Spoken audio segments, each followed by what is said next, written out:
I think the biggest change COVID's had is just I end up procrastinating a lot more. So I've had to force myself to become a lot more structured with my study.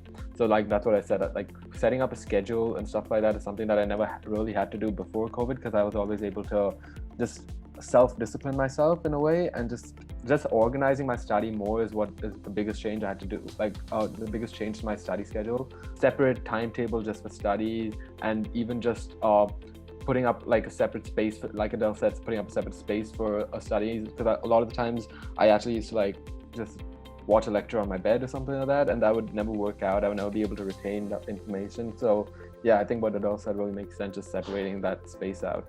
Because like we were like mostly online, mostly at home during the lockdown, what I did was to help like boost my concentration was also having like setting up a Zoom with my friends as well to study together, because you can tell from the videos like if they're concentrating or not. Like they can be like laughing, and you can tell that that's when you're not really focusing on like the coursework, right? Because unless it's super interesting about like anatomy. But yeah, so having like someone else to keep you accountable as well can be really helpful, because if you're living by yourself, then you don't necessarily have your mom nagging you to do your work or something.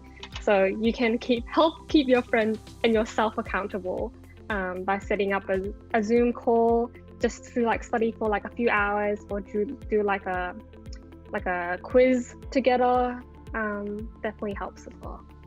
Yeah, on Clover's note of externalizing your motivation, what I find that helps when my friends aren't around, that when I can't call them, is like writing down like what week it is on a piece of paper and like sticking it near your study space, just to remind you that, oh, usually this week on campus, like it's really hard to find a seat on campus because everyone is studying, everyone is grinding. And because you've got that sticky note in place of that, you can tell that that's like it's time to start working. Like it's not week one anymore, as much as we would love it to be.